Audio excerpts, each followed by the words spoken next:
If you don't understand the financial disaster that is unfolding right now, you will lose big. Trump's policies are messing with your wallet, your future, and your financial security. And if you're not paying attention, then you'll regret it. Today, I am going to break down some shocking money lessons that I've been learning during this Trump administration.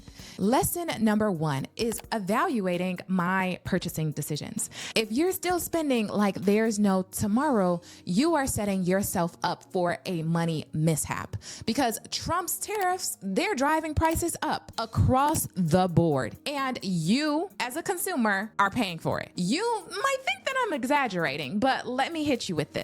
In 2018, the U.S. slapped $250 billion worth of tariffs on Chinese goods. And guess who took the hit? You did. I did. And with these new tariffs between Canada, Mexico, and now tariffs on steel, it doesn't matter what you purchase, whether it's electronics, cars, or even your morning brew. You're going to pay a higher price for everything because of this trade war. So if you're still buying things without asking yourself, do I really need this? You are losing money every single day. Don't be the fool who buys on impulse. Stop treating your wants like your needs, or you'll be paying for them for the long term. One of the things that I'm doing is I'm acknowledging what is necessary or an unnecessary luxury and being very strategic about which one of those luxuries I choose. I've also learned the power of my dollars, ensuring that the way that I spend my money aligns with my values and the companies that support my values. I've learned to let go of this whole sentiment that we must buy everything new. Sometimes one person's trash is another person's treasure. Recently, I've gotten a lunchbox for my son, Kevin Jr. Now, you know that kids go through things pretty quickly, but this lunchbox was relatively brand new. It was new to him, and it saved me $20 time from going to the store and gas from having to pick it up. When you think about how you're evaluating your purchasing decisions, remember that you want to spend wisely.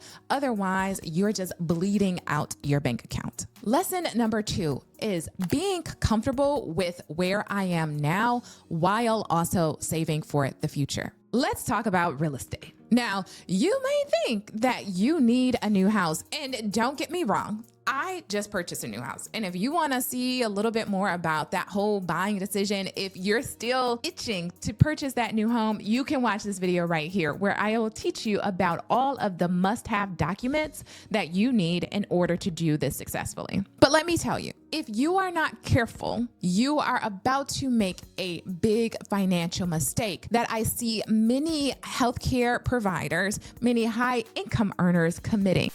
So American households have collectively taken on a little over $18 trillion worth of debt. Interest rates are sky high, housing prices are still insane, and homes are sitting on the market a lot longer than they used to. And guess what? You are going to pay a premium to buy a house, and you might be locking yourself into a financial hole that could take decades to dig yourself out of. To be completely transparent, the home that we purchased cost us substantially more than what it would have cost in 2020 with lower interest rates of 2 and 3%. And we could have purchased more home if we would have waited until interest rates go down.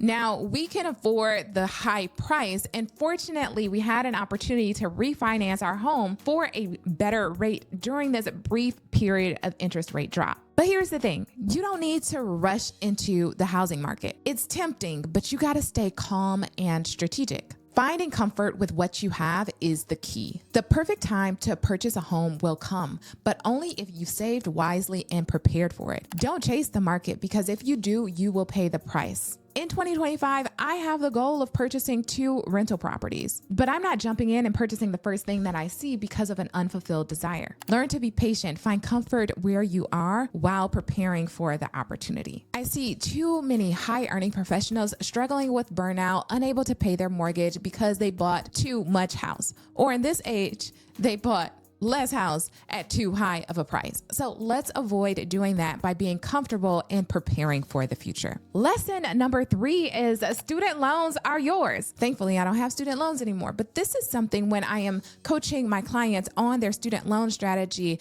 that is now actually perplexing me and causing me more anxiety about how I'm going to coach my clients. So I want you to understand that student loans are yours. And if you don't tackle them with a strategic plan, you will be paying your loans for decades. Remember, it's not a lifetime subscription. That so-called governmental forgiveness, it's a joke. I know many of us are still hoping for public service loan forgiveness, and that has less threats by the Trump administration. All of the temporary fixes based upon Trump's policies, now the SAVE plan is in limbo and income-driven repayment plans may start to unravel. Meanwhile, your loans are in forbearance, but the interest rate is just piling up. And if you think that during this time, it's just gonna magically disappear, then you're fooling yourself. I learned this really early on during my residency. I was tired of making the monthly payments, but seeing the interest rate accumulate, tired of being on the phone for hours with representatives who really didn't offer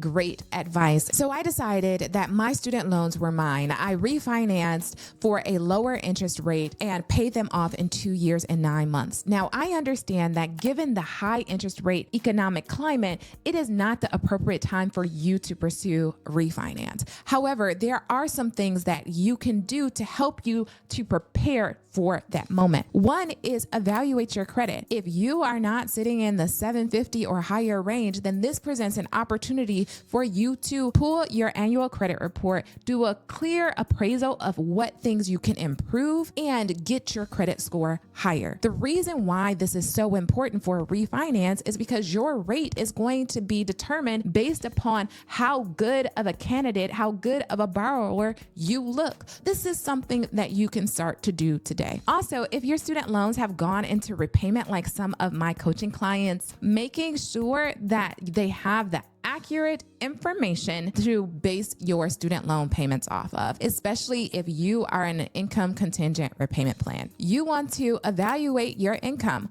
Is it higher or lower than last year? And use a different source of information to verify your income depending on where your income has fallen. If it's lower this year than last year and they're using your tax return to base your payments, you might want to provide them with a pay stub instead to get you a smaller payment, because you don't want to be stuck with this burden for 20, 30 years. You need to take action now. And if you are someone who is ready to take action, then I have a free resource for you, my debt freedom formula, which will help you to construct your debt repayment strategy so that you can pay off all of your debts, student loans, credit cards, personal loans, car loans, whatever it might be, with joy and ease. Remember, it's not about the debt in itself. It's about having a strategy for that debt. And honestly, most people don't. So download this free resource, which has helped thousands of women to save thousands of dollars in high interest and to pay off their debt faster than they ever imagined. Lesson number 4 is to invest in yourself, or you will fall behind. Often, these billionaires who are implementing these policies do not care about the average person, the employees, the low and middle income wage worker. What they care about is their capital. And so we must also think about ourselves as a business. It is imperative that we start to invest in ourselves. With all of these cuts that we're seeing in research funding, medical technology, public health, you name it, the US is losing its competitive edge. Trump's slashing of NIH funding means fewer breakthroughs, fewer opportunities, fewer chances for us to establish ourselves as this global powerhouse. And as a healthcare provider, honestly, I'm deeply saddened by this because those federal dollars have made tremendous impact in the lives of all of us. I recently read a New York Times article that highlighted Hudson Freeze, a scientist who found microbes in the hot springs of Yellowstone National Park. Now, you might be saying, Brittany, where are you going with this? But this has personal relevance. because it is that finding that also led to other discoveries, using that same microbe to help us to understand how to sequence DNA and to evaluate genetic studies and genetic testing that allows us to specialize medical therapies for all humans. And so it is really imperative that we understand that US will start to shift its position in the global economy. And with that, we may also have to shift. If you don't invest in your personal skills, you might be replaced by a robot and not be able to compete in a global market. And if you are not constantly building skills, then you are losing out. And the future is all about innovation. And you need to keep up, whether it's technology, leadership, or financial and management. If you're not learning and developing as a person, then you will be left and literally will likely be replaced by AI. I mean, come on now, people, we're all concerned about that. So this is imperative for us to invest in ourselves and start to consider ourselves as a business entity, just like the billionaires who are making the policies. It was a shocking week for the U.S. economy. President Trump's new tariffs sent the markets into freefall and America into a global trade war. And another lesson that I am learning is that I must be saving and investing for the long term.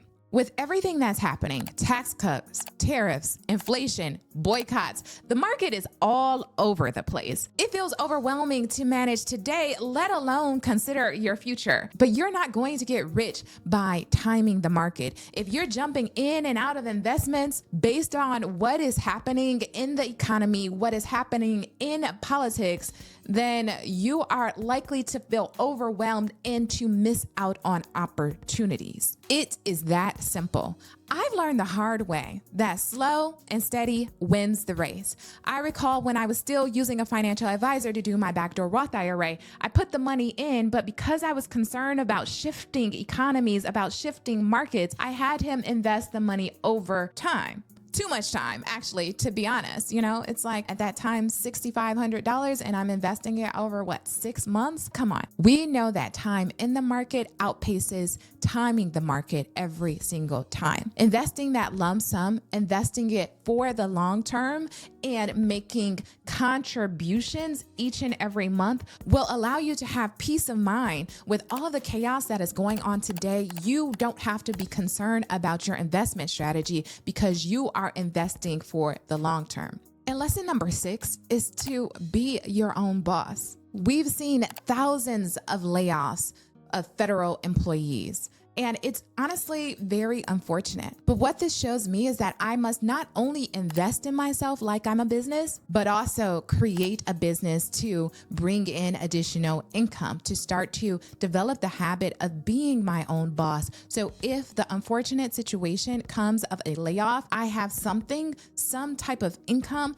that is helping to support me. And the gig economy is booming. It said that 34% of physicians actually have a side gig. And I can only imagine that that is the same case for lawyers, for nurses. We are starting to develop our skills and marketing those skills as beneficial to others. So entrepreneurship is a path to the future. Look, the economy is volatile and the government cuts, they may get worse. With mass deportation, the cost of goods and services is going to increase. And right now, more than any time is the time for you to start to get control over your finances today. Now, if this video hit you like a ton of bricks, if it's making you feel a little like, I don't know what my next steps are, just remember that focusing on identifying your spending habits and spending in a way that aligns with your values, that you stop spending and really differentiate your needs from your wants, that you feel comfortable in the position that you're in while preparing for their future, whether that's investing more, saving more, making sure you have an emergency fund that's 6 months,